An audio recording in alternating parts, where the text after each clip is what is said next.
Ce dimanche matin, dans l'église Saint-Vivien de Rouen, Léon se rend à la messe tout seul. L'Eucharistie dominicale est un rendez-vous très important pour cet ancien gendarme qui s'est toujours beaucoup investi dans la paroisse, notamment auprès des plus pauvres. Que le Seigneur vous bénisse, car vous avez porté le corps du Christ, la personne qui vous l'a demandé, signe de notre communion, de notre prière.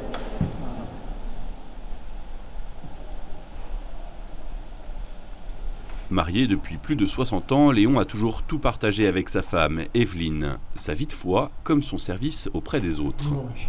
Mais depuis qu'elle a été hospitalisée en urgence pour une embolie pulmonaire en début d'année, elle ne peut plus l'accompagner tous les dimanches à la messe.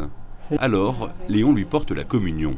Seigneur Jésus, tu es notre force et notre soutien, et tu viens dans ton amour visiter toi-même mon épouse malade qui a désiré te recevoir. Fortifie-la par ta parole et par ton Eucharistie. Réjouis-la de ta présence. Qu'elle accueille en toi l'auteur de toute guérison, le protecteur et le sauveur de notre vie, toi qui règnes avec le Père et le Saint-Esprit, maintenant et pour les siècles des siècles. Amen. C'est une manière pour Léon de prendre soin de son épouse.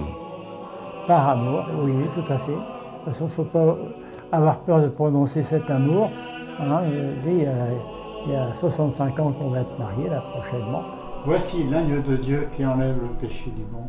Seigneur, je ne suis pas digne de te recevoir, mais dis seulement une parole et je serai guéri. Le corps du Christ.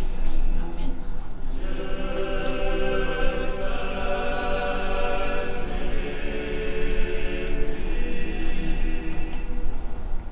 Moi, c'est quand je reçois la communion et au moment où je la donne, vous l'avez peut-être vu, j'ai eu du mal.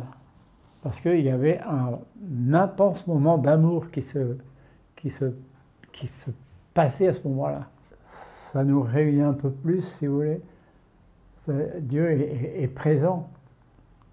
La communion, c'est un grand réconfort. C'est dans ce sacrement que le couple trouve la force de continuer de se tourner vers les plus démunis, notamment les personnes âgées. Quoique je suis âgée aussi, mais je veux dire, il y a 2-3 personnes qu'on...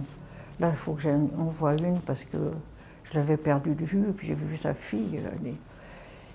Donc, je vais aller la voir. Tant que moi, je peux, pourquoi pas. Puis ça me fait du bien aussi. Moi, quand je vais chez Monique, ça me fait du bien. Je reviens. C'est ça que les gens devraient comprendre aussi. On peut donner, mais on peut recevoir aussi. Porter la communion à un frère, à une sœur, c'est le plus beau des services que l'on peut se rendre entre baptisés. Porter la communion à un proche, c'est pas évident parce que y a le respect humain. Porter la communion, c'est permettre à la personne rencontrée, bien sûr, de nourrir sa vie spirituelle, mais j'allais dire, il ne faut pas oublier de prendre conscience qu'elle fait toujours partie, dans la solitude de la maladie, dans la solitude de la vieillesse, elle fait toujours partie de la communauté chrétienne.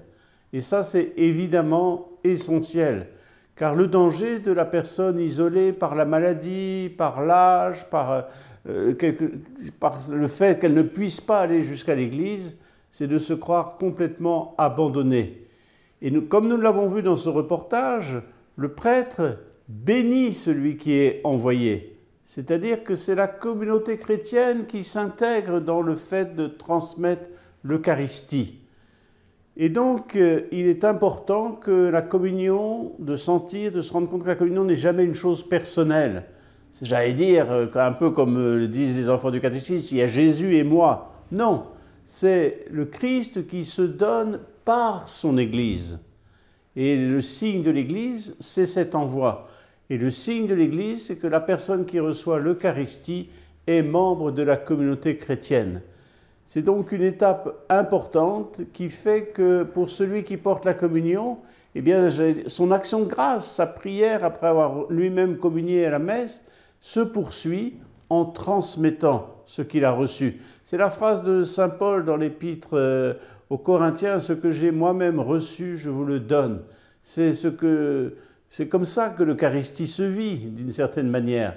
Et l'Eucharistie qui est la nourriture des pauvres, la nourriture des faibles, la nourriture des fragiles, l'Eucharistie qui redonne force et l'Eucharistie qui est le signe le plus éminent de la présence de Dieu dans ma vie.